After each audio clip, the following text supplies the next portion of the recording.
Aujourd'hui à l'émission, je reçois Amélie Blanchard, qui est la fondatrice de Twist, le plus important festival de fibres au Canada. Elle dirige aussi sa propre compagnie de marketing et communication, tout en prenant soin de ses chèvres à la ferme.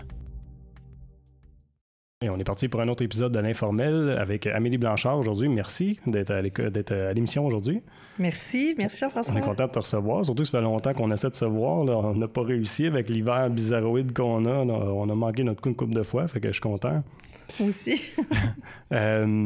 Puis, Amélie, j'avais hâte de te parler parce que tu fais on sait que tu es responsable d'un festival qui est très connu, le festival Twist, mais on connaît peut-être un peu moins ce que tu fais comme travail de plusieurs choses, mais entre autres, tu travailles sur la ferme, tu élèves des chèvres. Est-ce que c'est la bonne façon de dire? On élève des chèvres? Oui, je suis éleveuse de chèvres. Donc, est-ce qu'on dit toi que tu es une bergère? Une chevrière. Une chevrière. Parce que le métier de berger, ça existe encore, là, comme à l'ancienne. J'ai vu sur ta page Facebook de la ferme que tu as mis une vidéo de quelqu'un qui est en Suisse, qui travaille dans les montagnes avec les chèvres, avec sa canne, avec ses chiens. Ça existe encore, là. Bien, ça existe surtout dans des endroits où il n'y a pas de clôture, par exemple. Il faut vraiment faire voyager les animaux dans des différents prés. Donc, ça te prend un berger qui va être là avec les animaux, puis les chiens qui vont réussir à les encercler puis les faire bouger là, pour aller pouvoir s'alimenter, puis ensuite rentrer à la ferme le soir. D'ailleurs, j'invite les gens qui voudraient voir la vidéo. C'est une très belle vidéo. C'est vraiment inspirant de voir ce genre de métier-là. Puis ils travaillent en nature, dans les montagnes, tout ça. Puis c'est quelque chose que tu vois pas là. Tu vois pas souvent. Mais on le voit sur la page Facebook là, de la Chef-d'œuvre, qui est l'entreprise ou la ferme là où tu travailles. Comment est-ce que c'est la vie sur la ferme? Parce que ça doit pas être quelque chose qui est facile nécessairement à gérer, une ferme aujourd'hui, je trouve. C'est beaucoup de travail, ce qu'on dit, là. Bien, c'est sûr que quand on choisit d'avoir des animaux, déjà, on travaille dans le vivant. Donc, on peut pas prendre des vacances aussi facilement ou partir en voyage. Disons, quand j'ai rencontré mon conjoint, au début, on voyageait pas mal, puis quand on a acheté la ferme, en 2008, en fait, depuis ce temps-là, on a eu un voyage l'année passée, notre premier voyage en 10 ans. Là. Dans mon parcours, moi, en fait, je suis arrivée, on a acheté une ferme, mais j'avais pas d'expérience du tout dans le monde agricole. Fait que ça m'a demandé vraiment de m'éduquer en faisant des ateliers ou... Sinon, en regardant des vidéos sur YouTube, pour accoucher mes chèvres. Là. Puis j'ai parlé à beaucoup d'autres éleveurs aussi pour savoir c'est quoi les bons trucs et astuces quand on élève des animaux. Mais dans la vie de tous les jours, je te dirais que c'est... il y a des périodes de l'année qui sont plus occupées que d'autres. Quand c'est le temps des naissances, par exemple, c'est sûr qu'on est là 24 heures sur 24, puis on a des moniteurs à bébés partout, puis on écoute, puis on est là avec les mamans à la mise bas pour accueillir les petits, s'assurer qu'ils vont bien, qu'ils boivent. Il faut tailler les onglons quand même aux 3 mois, donc c'est quand même un travail quand même assez long, là. Puis il y a le temps des foins, mais c'est peut-être... comme quelques heures par jour maximum là, de travail. Là. OK. Puis combien de bêtes vous avez sur la ferme? Là, on en a une cinquantaine. On en avait une centaine. On a réduit le troupeau pour justement pouvoir avoir un petit peu plus de place puis de liberté puis garder le plaisir d'avoir une ferme. Là. Mm-hmm. Donc, c'est ça, on a juste un peu contrôlé la quantité de naissances qu'on allait avoir aussi cette année. Mais là, quand tu dis vous préparez à la saison des naissances, ça veut dire que vous planifiez quand est-ce l'accouplement, puis pour quand est-ce que vous allez avoir des nouveaux bébés, finalement? Oui, bien on a comme 3 races de chèvres différentes, puis on a des boucs de différentes races. Donc, on fait des croisements où on fait des accouplements pure race. Puis ça, habituellement, c'est en novembre. Puis la période de gestation est de 5 mois. Donc, on a des bébés en avril, habituellement. Ouais.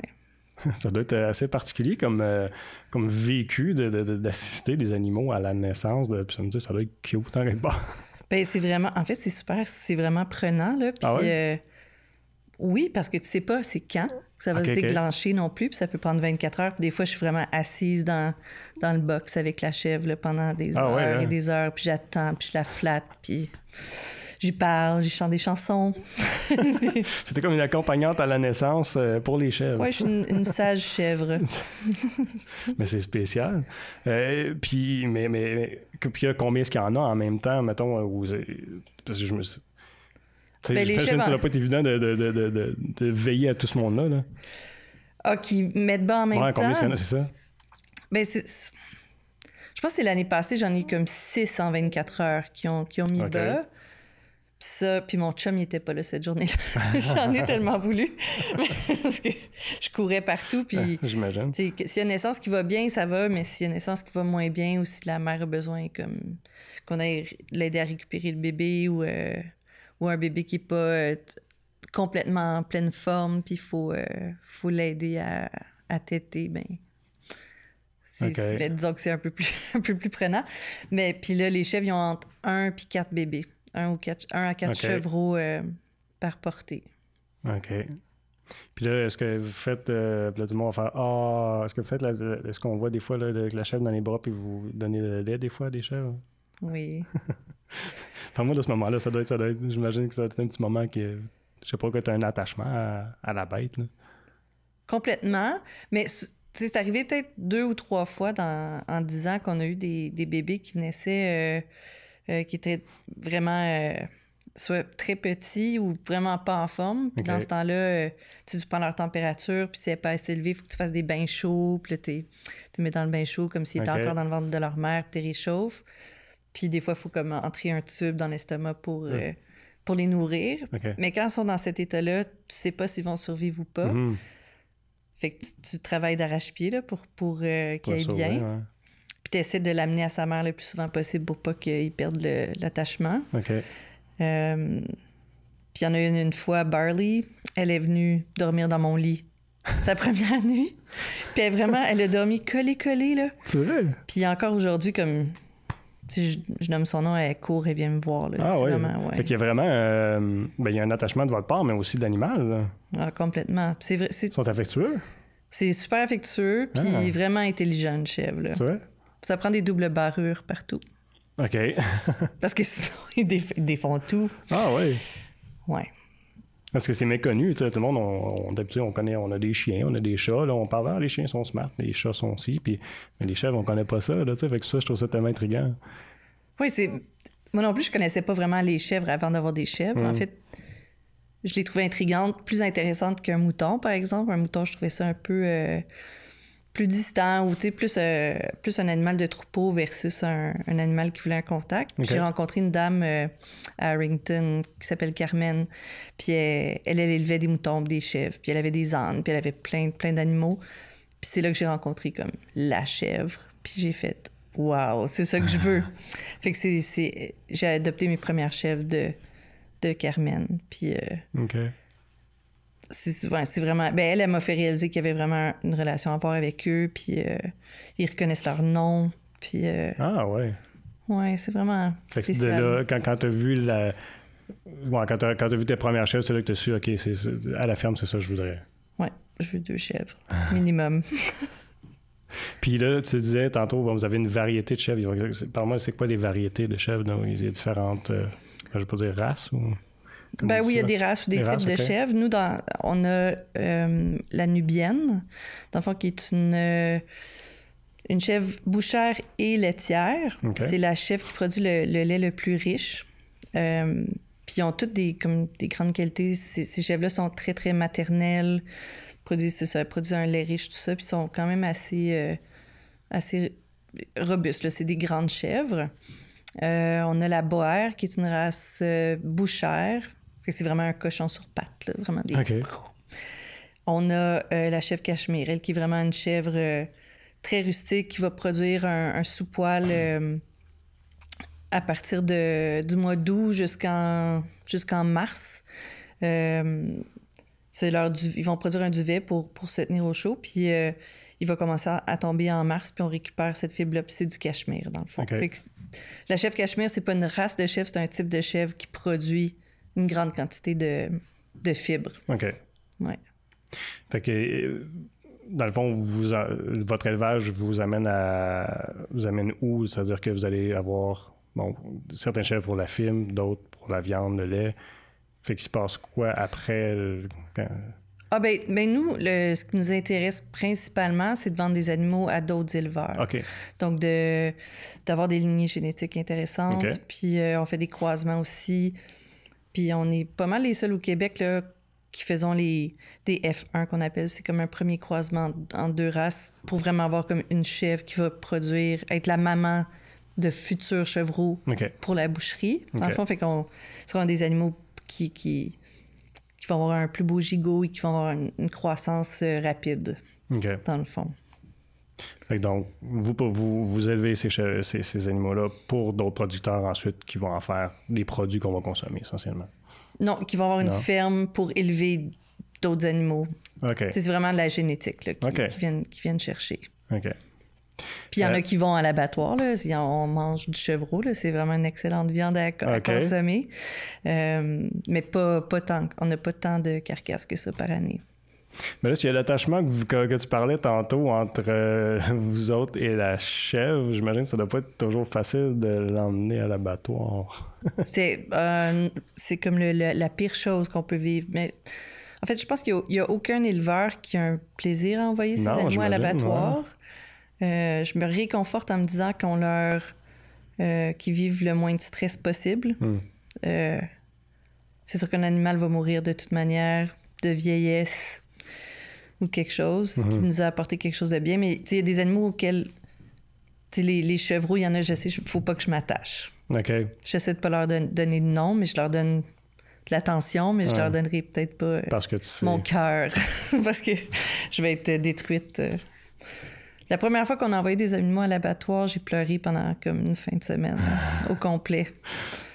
Puis là, maintenant, j'ai un pincement, là, je sais, mais en même temps, je le remercie quand il est dans mon assiette. Là, puis, Ouais, mais dans le fond, c'est un peu leur porter respect, dans le fond, pour les biens qu'ils nous apportent au bout du compte. Oui. Puis je suis carnivore. Extrêmement immanquable.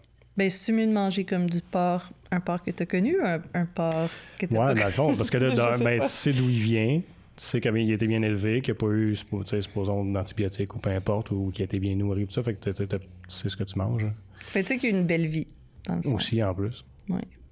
Fait que je me rassure en passant comme ça. Puis là, la ferme, elle est à Saint-André ou dans la Petite Nation? Moi, je suis à Saint-André-Avelin. Oui. Mais il semble que dans la Petite Nation, c'est comme un petit trésor à découvrir lorsqu'il s'agit de produits locaux. Tu sais, si on parle de produits locaux là, dans la région, là, on me semble qu'ils sont tous là. Bien, il y en a beaucoup, en fait. Puis je sais que Ripon, la ville voisine, je pense que c'est l'endroit où il y a le plus de fermes bio, un peu dans le même endroit. Là. Mais oui, c'est vraiment un beau secteur agricole. La Petite Nation. Puis j'ai l'impression qu'il y a comme une communauté parmi les agriculteurs puis les éleveurs qui s'est faite parce que vous vous soutenez tous. Est-ce que je me trompe? Ben, je sais pas s'il n'y a pas vraiment d'incitatif, mais je pense qu'il y a une entraide. Là. C'est sûr qu'on va souvent à des festivals où il va y avoir un marché un week-end, puis là, tout le monde est là, puis... tu sais, comme, mettons, il y a le festival de la citrouille, à un moment donné, qui était à... c'était à Ripon? Oui, c'était à Ripon, le bal des citrouilles. Bon, le bal des citrouilles, tu sais, je me souviens d'avoir été là, puis là, il y a plein d'agriculteurs, tout le monde est là, tu sais, puis j'ai l'impression que ça me donne une impression un sentiment de communauté. Là. Oui. Puis en même temps, est-ce que ce serait vrai de dire qu'il y a de moins en moins d'agriculteurs, de petits agriculteurs, dans le sens, pour le consommateur, ça devient difficile... C'est tellement plus facile d'aller à l'épicerie, d'aller se procurer sa viande, exemple, que d'aller chez l'agriculteur, non? On trouve peut-être une boîte de Pandore. Non. En fait, je sais pas si je suis bien placée pour discuter de ça, mais c'est que il y a les petits agriculteurs qui sont là, parce qu'il n'y en a pas tant qui ferment boutique, là. Je pense qu'eux, ils n'arrivent pas à produire suffisamment pour tout le monde. Ouais, moi, je pense que... Mais eux, ils sont comme pour certains élevages, ils sont limités par le gouvernement par rapport à la quantité d'animaux qu'ils peuvent comme, produire. Mettons, si tu veux faire du poulet, ben c'est maximum 100 par année. Mais 100 poulets, ça nourrit... je sais pas, mais moi, j'en mange du poulet. Là, fait qu'il faut que tu achètes des quotas, il faut que tu sois vraiment un producteur en grande quantité pour pouvoir nourrir pas mal plus de gens. Mais non, je pense tranquillement, on ouvre la porte à comme des nouvelles productions, puis des nouvelles idées, puis de produire comme avec moins d'acre, tu sais, sur des plus petites surfaces, en fait. Oui, puis j'ai l'impression qu'il y a de plus en plus de conscientisation aussi sur l'idée de consommer local, d'une part, puis de consommer de quelque chose de bonne qualité, tu sais, puis il me semble qu'on voit de plus en plus ça. Mais j'aimerais ça savoir, on l'a effleuré tantôt, comment tu es arrivé dans le coin, comment tu es arrivé dans la destination, puis qu'est-ce qui t'a amené à dire, bon, ben là, on sait, tu as rencontré une chèvre, tu as dit, OK, je vais avoir des chèvres, mais j'imagine qu'il y a un processus qui s'est fait avant, là. Ben, j'ai rencontré mon conjoint en 2005. Puis Sven, mon conjoint, lui, il habitait... Moi, j'habitais à Montréal, je travaillais en production télé, et lui est comédien. Mais il habitait à la campagne, il habitait à Mirabel. Puis moi, quand j'ai rencontré... il m'a fait un peu plus découvrir le grand air, puis être loin de l'asphalte. Puis ça m'a vraiment fait du bien. Puis après une couple d'années, on a comme décidé que peut-être qu'un projet ensemble, ça pourrait être vraiment le fun d'avoir une ferme. Fait qu'on a visité une première ferme dans Gore, je pense. Puis après ça, on a visité une ferme à Saint-André-Avelin. Puis on a rencontré le propriétaire, c'était M. Pilon. Son fils, il est cinéaste. Puis Benoît Pilon. Fait qu'on on a visité la ferme, il nous a raconté toute l'histoire de cet endroit-là, puis c'était vraiment riche comme en culture, puis...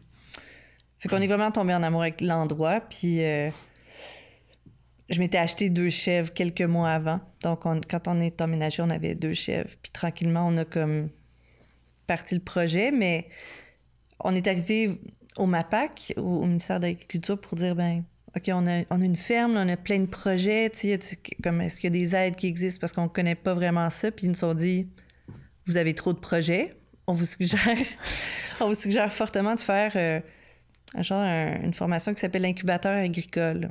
OK. Fait que j'ai fait ça, c'est comme un DEP en démarrage d'entreprise, mais qui cible l'agriculture. Fait que dans le fond, tu montes un plan d'affaires, puis ça te permet d'entrer en contact avec des gens qui travaillent dans le milieu, puis de suivre des formations, tout ça. Fait que j'ai vraiment... je pense que ça a duré 6 mois à peu près, cette formation-là. C'était à Gatineau, puis je travaillais à Montréal en même temps. Mais ça a été vraiment bénéfique parce que ça nous a permis vraiment de cibler un peu plus le projet, puis de dire, OK, ben, on va rester, on va élever des chèvres, là, finalement. Ouais. Puis je suis curieux, en télé, qu'est-ce que tu as fait? En télé, j'ai produit... 125 heures au moins de documentaires. Je faisais surtout des documentaires. J'ai fait quand même documentaires animaliers, beaucoup de coproductions avec la France, avec l'Angleterre. Puis dans les dernières années, j'étais au magazine Urbania. Puis là, je faisais les séries télé. Puis les sites interactifs, les sites web interactifs. OK. Puis, quand tu dis documentaire, ça veut dire, mettons un exemple de sujet, là. Ben, pas animalier, mais j'ai fait un documentaire sur Félix Lambert. OK. C'est qui a parti le Centre canadien d'architecture à Montréal. Puis, c'est une grande femme canadienne bien connue. Puis ça, c'était un des plus beaux projets sur lesquels j'ai travaillé. On a gagné des prix Gémeaux, on a fait plein de choses, ouais. Et comment tu as trouvé ça en général? Quand tu repenses à ta carrière en télé, t'en es sorti qu'une expérience positive? Ben, oui, je pense que ça m'a beaucoup apporté en termes... parce que tu touches à tout, en fait, quand tu es en production, tant le créatif que le légal, que le budgétaire. Ça m'a appris à travailler avec les instances gouvernementales pour les crédits d'impôt, par exemple, avec Téléfilm Canada, la SODEC. ensuite, travailler avec le créatif, puis engager des équipes, monter des équipes. Fait que, non, j'ai trouvé ça a été une belle expérience. Puis ça te manque aujourd'hui? Mais là, tu as une compagnie en publicité ou en design web, c'est ça? Ben, une entreprise en communication. Dans le fond, fait que tu touches un petit peu à ça, j'imagine, par la bande. Là. Comme les médias, ça fait partie de moi, dans le fond, mais là, je suis plus en design aussi. Fait que c'est comme ça, tu viens toucher des différentes fibres que j'aime bien. Mais le monde de la télé, en fait, c'était difficile pour moi de gérer des équipes à distance. Puis j'avais plus le goût de voyager pour travailler autant.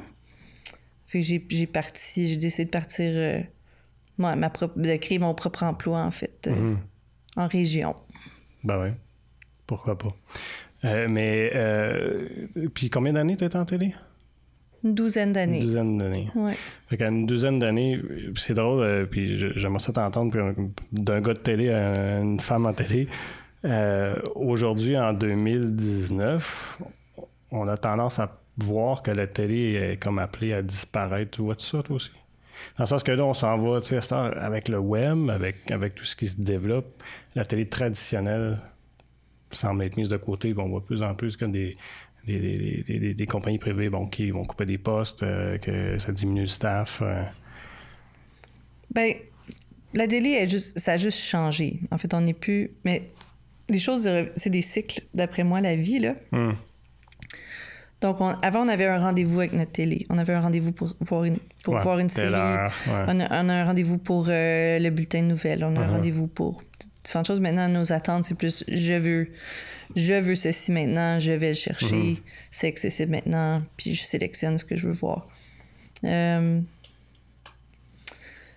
que je pense pas que la télé va disparaître parce qu'on aime trop ça, regarder des écrans, là. On aime trop ça, se faire raconter des histoires. Puis elle va se transformer, finalement. C'est la plateforme. Fait que c'est juste comment est-ce qu'on va évaluer le financement de ces nouvelles plateformes-là. C'est ce qui se fait aussi d'ailleurs maintenant, mais c'est comme comment Netflix, il faut qu'il injecte de l'argent ici au Canada, il faut qu'il commande des choses ici. Fait que ça va évoluer, puis ça va être intéressant de voir ce parcours-là. Oui, c'est tout un changement. Puis qui arrive vite, tu sais. C'est assez particulier. On va revenir à la fibre. D'accord. Fait que, bon, t'as fini de travailler en télé, il y a eu la ferme. Comment c'est venu le festival Twist? Le festival est venu, en fait, quand j'étais dans cette phase-là de l'incubateur agricole, où juste après, c'est sûr, je m'éduquais par rapport aux différentes races de chèvres qui existent. Puis là, il y a la chèvre cachemire qui produit une fibre. C'est vraiment intéressant, tu sais, puis ils sont plus rustiques. Fait que je me suis intégrée. On a acheté des chèvres qui produisaient du cachemire et j'ai fait partie après ça de l'Association canadienne des producteurs de chèvres cachemire du Canada. Donc, on était, je pense que j'étais vice-présidente à l'époque. Okay. Et on était... on est une quinzaine de producteurs au Canada. On n'est pas tant que ça. Puis à cette époque-là, il y avait un spécialiste américain qui allait donner une formation en Alberta sur comment évaluer la fibre. Okay. Fait qu'on est vraiment dans le micron, dans le macro de l'évaluation, puis de la fibre. Fait que je suis partie là-bas. J'ai fait la formation, puis il donnait plein d'autres ateliers de reliés à la fibre. Puis il y a une soirée où on se mettait en équipe de 3, il fallait carder la laine, filer la laine, puis après ça, faire un item tricoté ou crocheté avec ça. Puis j'ai vraiment trippé, là. Mais je connaissais rien du rouet, ou j'étais pas vraiment une tricoteuse assidue, là. Donc, puis il y avait aussi plein de jeunes femmes avec des rouets qui se promenaient. OK. Je fais, hey, c'est vraiment intriguant, là. Fait que quand je suis rentrée à la maison, j'ai demandé aux fermières, en fait, dans mon coin, s'il y a quelqu'un qui enseignait le filage.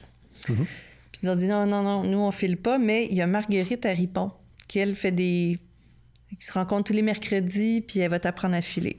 Fait que je suis allée voir Marguerite. Puis j'ai commencé à filer la laine, m'acheter un rouet, puis j'ai vraiment, vraiment capoté. Mais filer, c'est quoi? C'est exactement pour... Filer la laine, dans le fond, c'est de c'est quand on crée une torsion dans la fibre pour créer un fil. Donc, c'est pour ça qu'on appelle le festival Twist, parce qu'on crée vraiment cette torsion-là qui fait que la laine tient. Fait que j'ai fait ça, puis j'avais cette idée-là en tête aussi de vouloir faire un événement majeur, si j'étais capable, pour célébrer cet art-là, mais de manière contemporaine. OK. Fait que c'est né comme ça. C'est né comme ça. Mais là, tu as commencé comment? Parce que est-ce que tu as pris exemple d'ailleurs qu'il y en avait d'autres? Ou moi, c'est le premier que j'ai entendu parler. C'est le seul que je connais de ce genre-là, le festival de fibres. Est-ce que tu avais inspiré d'autres choses ou ça a parti? Bien, ma seule référence, c'était mon expérience en Alberta. Ça s'appelle Fiber Week. OK. Puis ça, c'est peut-être 200 personnes qui participent à ça. Puis c'est des formations, puis un mini marché de laine. OK. Mais sinon, non, je voulais créer comme J'avais une vision d'un festival dans ma tête, mais sans référence. OK. Puis là, tu as bâti ça. Mais là, aujourd'hui, on sait qu'il y a à peu près, c'est 20 000 personnes qui se déplacent au festival chaque année. La première édition, ça a dû être différent. Oh, on était à 3 000, je pense. OK. 3 000 visiteurs. Mais on était super contents, là. C'était beaucoup plus petit aussi. Ouais, non, c'est vraiment beaucoup de monde, mais que les gens étaient au rendez-vous. Mais on a mis beaucoup d'efforts dans le déploiement puis de faire connaître l'événement en publicité. Là, je savais qu'il fallait qu'on dépense beaucoup à ce niveau-là pour faire venir les gens. Une première édition, c'est toujours peut-être le plus gros coup à donner là, pour faire un lancement puis se faire connaître. Ouais. Une chose que je t'ai pas dit, Émilie, en début d'émission, ce qu'on fait, on tourne pour à peu près 28 minutes pour ce qui est de la partie qui va passer à ma TV et la télévision communautaire TVC Basse-Lièvre. Mais j'ai envie de continuer parce que j'ai d'autres questions à propos du festival Twist. Donc, je vais juste prendre quelques secondes pour dire aux gens qui nous écoutent via TVC Basse-Lièvre, via ma TV Outaouais. Merci d'avoir été à l'écoute. Je vous invite à vous rendre sur nos différentes plateformes web. Vous allez nous trouver sur YouTube, sur Spotify, sur iTunes, sur SoundCloud. Donc, merci d'avoir été à l'écoute. Fait que je vais continuer dans le sens du Festival Twist.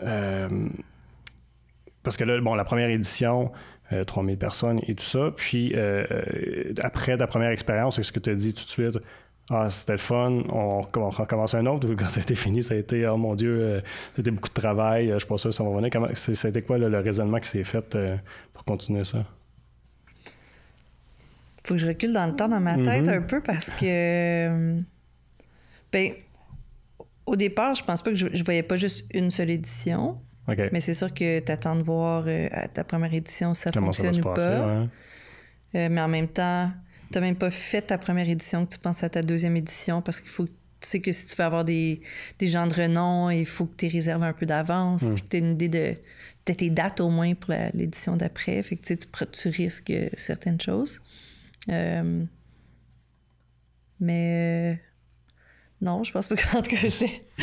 Non, je continuais, je pensais en avant, là.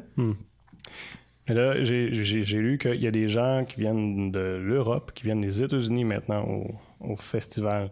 Ouais. Qu'est-ce qui est arrivé? Parce que pour le commun des mortels, c'est un petit peu étonnant. On se dit, OK, on voyait, mettons, le festival rock, mettons, à Montebello. Bon, c'est du rock, c'est connu, le monde aime ça, mais moi, j'aurais jamais pensé que de la fibre aurait attiré autant de monde et encore moins du monde de l'extérieur du pays. Là. Vu comme ça, effectivement, t'as bien raison. Ouais. Pour moi, ce qui était important dans le festival, c'est qu'on ait une approche contemporaine. Fait que, que ce soit moderne. On n'est pas... Okay. Fallait que ce soit comme frais. Okay. Fait que y en a beaucoup de festivals de fibres dans le monde. Ah ouais? Il y en a beaucoup aux États-Unis. Je pense dans chaque État, il y en a un ou deux. Okay. Toutes les notions d'élevage d'animaux pour la fibre sont vraiment... ils ont été conservés, puis c'est vraiment important dans la culture.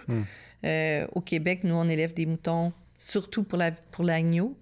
Donc, la fibre, il y a comme 200 races différentes de moutons. Là, fait qu'il y en a qui sont vraiment plus des races à fibre. Okay. Fait qu'ici, dans le fond, quand j'ai fait l'événement, je voulais attirer... Je sais que... Comment dire ça? Prends ton temps. Je voulais vraiment avoir des gens connus de l'extérieur qui allaient venir ici, qui allaient attirer des gens d'ici, puis faire rayonner le festival à l'extérieur. Fait que j'ai pris des vedettes américaines, je les ai fait venir ici, vedettes de l'Europe, tout ça. Puis le monde de la fibre, c'est très...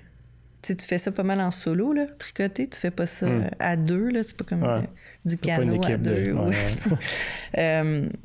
Fait que quand t'as la chance de rencontrer puis de partager ça avec d'autres gens, c'est pas mal précieux. Puis c'est vraiment une belle communauté.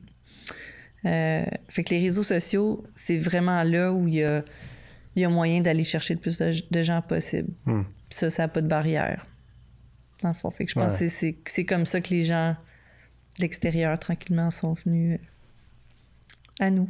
Ben puis t'en parles, puis dans le fond, on a comme une image de la personne qui tricote, mettons, puis c'est une grand-mère, qui tricote, puis dans sa chaise berçante, mettons, tu sais. Mais là, tu dis tu voulais moderniser l'événement, hein. Ben, j'imagine qu'il faut un petit peu casser l'image parce que c'est pas ça, là, c'est toutes sortes de monde, j'imagine, qui vont tricoter, coudre, peu importe, là, qui vont au festival. Oui, puis c'est vraiment... c'est quand même assez jeune. Ben, jeune. Genre, toutes les générations sont là au festival, puis... la grand-mère, c'est quand même toujours elle qui va léguer ce savoir-là aux plus jeunes, là. Puis côté... mais eux aussi vont triper parce qu'ils vont voir que les patrons ont vraiment changé. Les patrons sont rendus vraiment des belles coupes modernes. Puis la qualité des fibres aussi. Puis nous, on fait beaucoup de la promotion de fibres naturelles versus de l'acrylique, qui est du plastique ou fait à partir de pétrole. Donc, on encourage vraiment l'élevage d'animaux à fibres. Puis c'est à ce niveau-là, puis il y a vraiment des mélanges dans la fibre qui sont différents. Comme tu peux faire de la fibre avec du maïs, ou du lait, dans le fond. Ou tu peux mélanger du lin avec du coton. Tu peux, en tout cas, il y a plein de choses à découvrir. Non, mais c'est méconnu, là. Je veux dire, dans le sens, j'ai même l'impression que c'est un peu je dirais pas dire un cercle fermé, là, mais tu sais, les gens qui sont là-dedans, ils connaissent. Ils ont beaucoup à apprendre puis ils en connaissent beaucoup, mais vu d'extérieur, nous autres, on voit un chandail puis on sait que c'est fait avec une fibre quelconque, mais tu sais, pas plus, là. Fait que c'était étonnant pour moi de savoir d'entendre que toutes ces variétés-là. Oui. Bon, puis ça arrive, on sensibilise aussi. Je veux pas. Si tu viens visiter, par exemple, tu vas être plus sensible, dans le fond, à qu'est-ce que tu vas porter après, puis tu vas voir le travail qui est derrière, en fait. Mais ça, c'est une chose aussi, parce que j'imagine, tu sais, que c'est un petit peu difficile pour moi de trouver la motivation à quelqu'un de dire je vais prendre, je sais pas, une semaine pour tricoter quelque chose, alors que je peux m'en aller au Walmart, pour pas le nommer, puis aller me chercher un chandail, là. Fait que c'est quoi la motivation des gens? Ben, c'est le plaisir de faire du tricot, en fait. L'acte de tricoter, de suivre un patron. Puis ça peut te prendre 3 semaines, là, faire, ou 2-3 mois, là, faire un morceau que tu vas vraiment apprécier par la suite. Tu le fais pas, tu comptes pas tes heures. Non, c'est clair.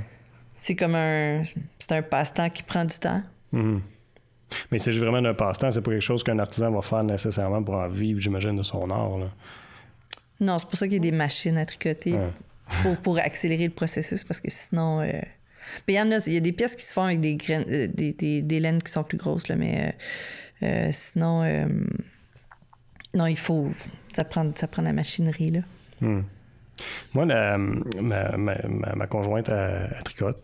Elle est connue beaucoup pour ça, parce qu'elle se promène toujours avec son tricot là, partout, là, puis tout le monde trouve ça drôle. Jeune Sophie souffle à l'oreille. Elle dit « oui, je la vois partout. » avec Puis elle a pris, comme tu disais tantôt, de sa grand-mère. Mais ce qui était curieux, c'est que sa grand-mère, elle pouvait regarder un morceau de vêtement, dire « ah oui, OK, c'est comme ça qu'on fait ça », puis elle pouvait le tricoter.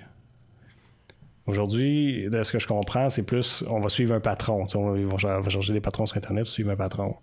Est-ce que c'est un art qui se perd, le tricot, ou est-ce qu'on en voit encore qui sont capables de dire « OK, ouais, je sais comment faire ça », puis ils le font à main levée, mettons? Oui, absolument. Bien là, je vais te passer une fin de semaine. On était 27 tricoteuses, tricoteurs, tous ensemble dans un chalet. Puis là-dedans, il y avait des designers de tricot, vraiment des gens qui inventent des patrons, là. Fait que ils sont vraiment plus dans la construction textile, dans la construction d'un morceau de vêtement. Fait qu'il y a plein de... C'est sûr que quand tu commences, que moi, je suis pas hyper expérimentée. Je suis plus une fileuse qu'une tricoteuse, disons. Comme là, par exemple, je suis en train de tricoter ma première paire de bas. Et je trouve la personne qui a inventé ce patron-là tellement brillante. C'est fascinant. Comme comment tu fais un tube, puis après ça, tu as comme le talonnet, puis après ça, tu vas rattacher tes deux côtés. En tout cas, c'est vraiment... c'est brillant. C'est vraiment brillant. Puis une fois que tu réalises comment tu augmentes des mailles, comment... Il y a plein de micro-techniques à apprendre en tricot qui font que c'est comme ça que tu vas construire ou donner des effets à la laine, là, dans le fond. OK. Puis qui va faire les patterns aussi dans ton design, si tu veux. Oui. Une chose que je me suis demandé, c'est quand j'ai vu un article que tu as mis sur une de tes pages Facebook qui parlait de la laine québécoise, comme quoi, paraît-il, on ne l'utilise plus au Québec, on ne ferait plus rien avec au Québec. C'est vrai? Puis pourquoi? Qu'est-ce qui se passe dans le fond? Pourquoi est-ce que notre laine n'est pas bonne? C'est la valeur du marché? C'est quoi? Moi, je pense qu'il y a plusieurs raisons, mais c'est juste que les races utilisées, les moutons qu'on a au Québec, en ce moment en grande quantité, sont surtout des races bouchères. OK. Donc, l'intérêt, tu n'as pas le choix de tondre tes moutons 1 à 2 fois par année. Donc, ça peut devenir comme quelque chose de juste... Tu sais, je veux pas avoir à dealer avec ça en plus que l'élevage de mes animaux. Donc, tu peux juste tout mettre à la poubelle, en fait, dans le fond. Fait que si tu élèves des animaux pour la fibre, idéalement, tu vas leur mettre un manteau comme spécial pour qu'il n'y ait pas comme plein de stock qui reste pris dans la toison, qu'elle reste super propre. Comme ça, quand tu vas la tondre, tu vas avoir vraiment une belle fibre avec laquelle travailler qui va pouvoir être bien travaillée dans un moulin de filature après. OK. Fait que ça se perd. Ben, je pense que c'est une question de... Parce qu'on en a plein de laine, là. Ouais. Puis je pense qu'avant, tu avais même... il y a très, très longtemps, là, peut-être au début du siècle, tu avais vraiment la personne qui venait à la ferme dans son camion, comme ça, l'aiguiseur de couteau, par exemple, ou le laitier qui arrivait, ou le fromager mobile, mais là, tu avais comme vraiment la filature mobile, fait qu'il arrivait, puis tu pouvais comme donner tes toisons, puis il préparait ta laine pour que tu puisses la filer. OK. Parce que tout le monde filait la laine, puis tricotait ses bas, puis faisait ces choses, mais on fait plus ça, on va chez Winners, là. On va ailleurs. Mais tout est là pour qu'on puisse profiter pleinement de la fibre qu'on a au Québec. Avec le succès qu'on voit du festival, penses-tu qu'on voit un peu un retour aux sources, si tu veux, de vouloir fabriquer des choses de nos mains? Ben, c'est comme une tendance là, depuis 5, 6, 7... les 7 dernières années au moins, là, qu'on veut faire de l'artisanat, puis on veut faire des choses nous-mêmes, puis que c'est satisfaisant. Fait que Twist rentre dans cette tendance-là. Fait que oui. Il y a un événement qui s'en vient qui s'appelle la retraite du printemps, Twist. Oui. Il y en a un ce printemps, c'est ça? Oui. Parle-moi de ça, c'est quoi? On fait ça depuis 4 ans à peu près. On fait des retraites de tricot, tissage, filage, teinture, en tout cas. Deux retraites par année. Fait que c'est 3 jours où tu viens passer une fin de semaine. On te donne plein de bonnes bouffes, on fait plein d'activités. Puis on donne des ateliers aussi pendant ces fins de semaine-là. Puis ça permet, peut-être dans un décorum plus intime pour les tricoteuses, de passer du temps ensemble. Puis de faire la fête. C'est assez festif, en fait. Ah oui? Oh, oui. J'ai tendance à imaginer ça plutôt tranquille, là, mais... Ah non, ça body shooter. OK. Les tricoteuses. Mais oui, non, c'est vrai, super le fun. Là. OK. Puis si, je sais pas si ce serait là le bon endroit, ou sinon, quelqu'un qui nous écouterait et qui dit « Ah, ben j'aimerais ça me lancer, ça fait longtemps que je veux faire du tricot ou je veux apprendre. » On commence où?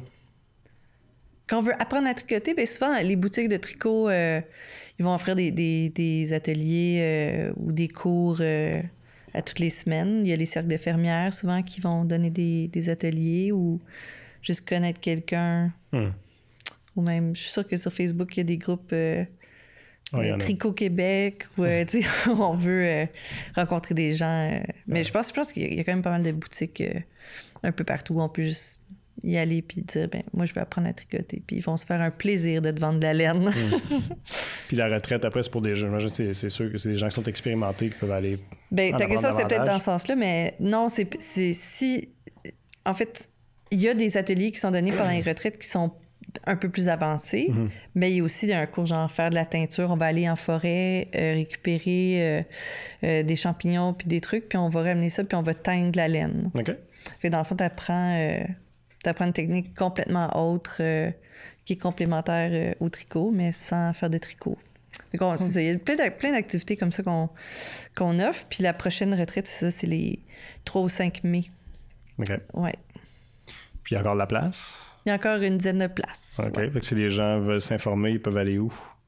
Sur notre site web, festivaltwist.org, une section qui dit retraite. Là, vous pouvez voir la dernière retraite, les photos là, des gens qui étaient là puis qui ont participé. Qui ont eu bien du fun. Oui, oui. Ben, super. Et merci beaucoup, Émilie. C'était un plaisir de jaser avec toi puis d'en apprendre davantage sur un monde que je connaissais pas tellement, un peu à cause de ma copine, mais je trouve ça super intéressant. Merci beaucoup. Merci. Merci d'avoir été à l'écoute pour un autre épisode de l'Informel. Je vous invite à vous rendre sur nos différentes plateformes web pour regarder ou écouter toutes nos entrevues.